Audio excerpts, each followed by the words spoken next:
Let's bring in the former Attorney General for the great state of Missouri, Senator Josh Hawley. He's in the Senate Judiciary Committee. Senator, good morning to you. Good morning. Good morning.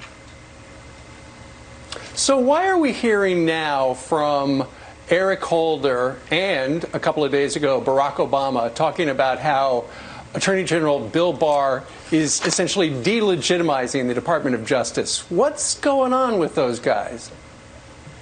You know, probably because they're about to get caught. I mean, the more we learn, the more that we see that the Obama administration took unprecedented action to spy on the Trump campaign during the 2016 presidential election, to mislead the FISA court, a secret court where if you are a target of an investigation, you don't get to appear before the court. And we know that the Obama FBI deliberately misled the FISA court. Now we learn about the Flynn nonsense, how they unmasked General Flynn, perhaps breaking protocols and doing so, sharing intelligence that was not supposed to be shared, that's supposed to be classified. The more we learn, the worse it looks, which is why we need a full investigation into what went on. I know Lindsey Graham wants to come out, Senator, and he wants, he's the former Deputy Attorney General, Sally Yates, and Brennan, perhaps. He also talked about wanting to talk to other members of the Obama administration, like Susan Rice. Do you, and do you think they will come if you ask them? I do want to hear from all of those people. I think it's entirely appropriate. I think we probably actually need a special counsel to look into this and do a full-fledged investigation. The Senate should do one too. I mean, there's no substitute. The Judiciary Committee should hear from these people. We should put them under oath. If they won't come, we should subpoena these people so that they can look in the eye of the American public and tell everyone what exactly they did. Why did they break these protocols? Why did they authorize spying on the Trump campaign? Why did they lie to the FISA court and try to get wiretaps on Trump affiliates? Why did they break protocol with Flynn and go after him the way they did? We need answers to all those questions. Senator, I know you're pushing to withdraw the United States from the World Trade Organization. How is that coming? Are you able to do that? And what's the response there in Washington? Well, this is really simple. This is about protecting American jobs and standing up to China.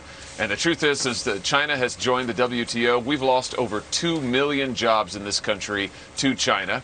We have the option under our treaty when we joined the WTO to vote in the United States Senate to withdraw. No senator has ever introduced a resolution of withdrawal, but I have. And it's time that we had a vote on an organization and on a system that disfavors the United States and has enabled the rise of China. Why would we keep going along with these rules that China is violating, this system that China is hijacking? It's time we stood up with our allies and partners, reformed this system, and actually did what's best for our country. Well, Senator, China is hurting economically, and the president made it clear he's walking away from any new trade deal.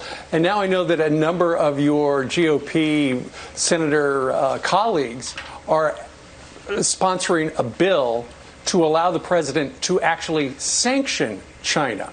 How would that work? Well, this is what we need. We need an investigation, and I've introduced legislation to stand up an investigation of the origins of this coronavirus. We know it started in Wuhan. We know the Chinese government is complicit. We need an investigation that will fix the damages, the level of damages that China owes this country and the world. And then we'll penalize China and allow us to get the damages. And I would say this, I think that American citizens, including American states, ought to be able to sue China, and American courts ought to be able to seize Chinese assets to pay back the people, including everybody in this country who has suffered because of the lies of the Chinese government and the Communist Party. And if we want to give the president new authority to sanction China as part of that, I'm all for it. Senator, they've threatened New Zealand of late, Australia last week. They told the European Union, stop being so critical of us, change your communications to make your evaluation of what we did less harsh. Now we find out the CIA believes that China tried to stop the WHO from sounding the alarm, and the WHO barely denied it while stockpiling the PPE. With all these facts out there, what are you doing, or what is anyone doing to rally the world around this cause? Well, this is why I think that we've got to have an investigation led by the United States that will bring in, to your point, Brian, will bring in other nations, because now we see that the United Kingdom is going to cancel their contracts with the Chinese telecom company Huawei because they are so angry about how China has lied and lied and lied. This is our chance to build a coalition of our allies to say, hey, you want to do something about this? Quit talking about it. Let's start standing up to do something about it. Let's make China pay. Let's change the trade system now also to make sure China can't keep cheating. It can't keep weaponizing the international trade system against us. And by all means, let's hold them accountable for their terrible behavior, their lies in making this pandemic possible. And I'll come back again, Brian, to saying I think American citizens ought to be able to sue. We ought to be able to go to court, and our courts ought to be able to seize Chinese assets. I know certain states are suing, and certain individuals already have said they're going to sue. Thank you so much, Senator, for being with us. Thank you. You're welcome. Okay.